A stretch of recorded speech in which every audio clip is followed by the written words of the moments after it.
Chairman Burr, Vice Chairman Warner, and members of the Select Committee, thank you for giving me the opportunity to speak with you today. My written testimony goes into more detail about the actions we're taking to prevent election interference on Facebook. But I wanted to start by explaining how seriously we take these issues and talk about some of the steps we're taking. Free and fair elections are the foundation of any democracy. As Americans, they are part of our national identity.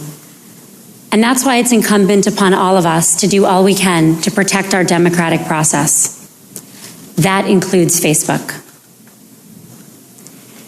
At its best, Facebook plays a positive role in our democracy, enabling representatives to connect with their constituents, reminding people to register and to vote, and giving people a place to freely express their opinions about the issues that matter to them. However, we've also seen what can happen when our service is abused. As a bipartisan report from this committee said, Russia used social media as part of, and I quote, a comprehensive and multifaceted campaign to sow discord, undermine democratic institutions, and interfere in U.S. elections and those of our allies.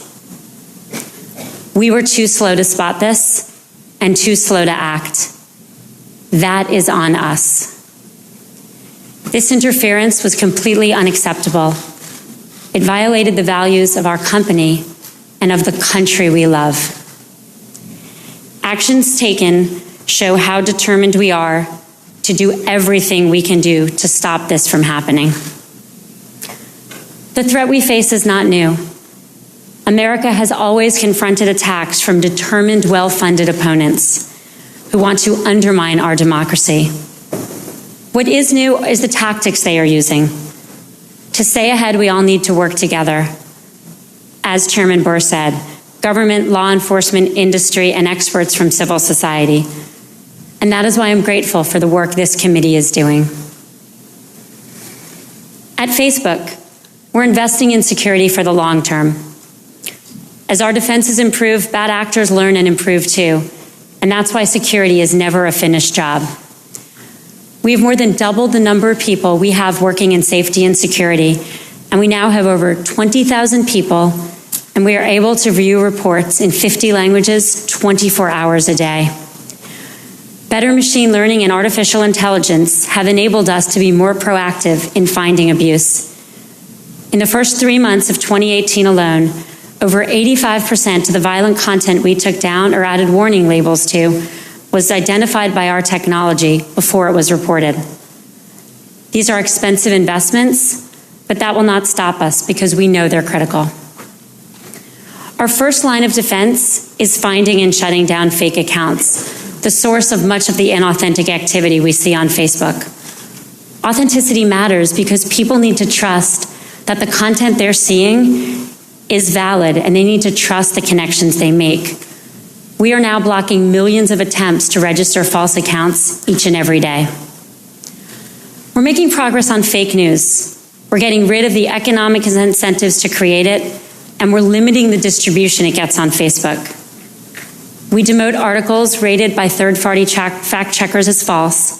We warn people who have shared them or who are about to share them, and we show them related articles to give them more facts. We've also taken strong steps to prevent abuse and increase transparency in advertising. Today on Facebook, you can go to any page and see all the ads that page is running, even if they wouldn't be shown to you. For political and issue ads, you can also see who paid for the ads, how much was spent, and the demographics of the people who saw them. We're also going to require people running large pages with large audiences in the United States to go through an authorization process and confirm their identity.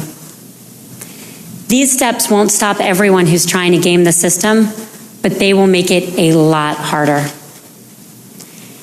As these past few weeks and months have shown, this work is starting to pay off. In July, we removed 32 pages and accounts involved in coordinated inauthentic behavior.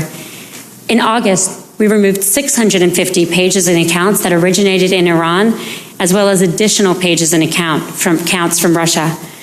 And just last week, we took down 58 pages and accounts from Myanmar, many of which were posing as news organizations. We are focused, as I know you are, on the upcoming U.S. midterms and on elections around the world. Our efforts in recent elections, from Germany to Italy to Mexico to the Alabama Special Senate election, show us that the investments we are making are yielding results. We also know, as Chairman Burr said, that we cannot stop interference by ourselves. We're working with outside experts, industry, partners, and governments, including law enforcement, to share information about threats and prevent abuse. We're getting better at finding and stopping our opponents, from financially motivated troll farms to sophisticated military intelligence operations. We don't have access to the intelligence government have access to, so we don't always know exactly who is behind these attacks or their motives. And that's why we will continue working closely with law enforcement. Chairman Burr, I want to thank you for your leadership. Vice Chairman Warner, I want to thank you for your white paper, which has so many ideas on how we can work together to strengthen our defense. Senators, let me be clear.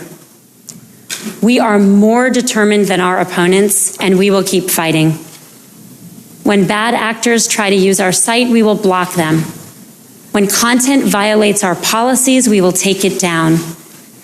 And when our opponents use new techniques, we will share them so we can strengthen our collective efforts. Everyone here today knows that this is an arms race, and that means we need to be ever more vigilant. As Chairman Burr has noted, nothing less than the integrity of our democratic institutions, processes, and ideals is at stake. We agree, and we will work with all of you to meet this challenge.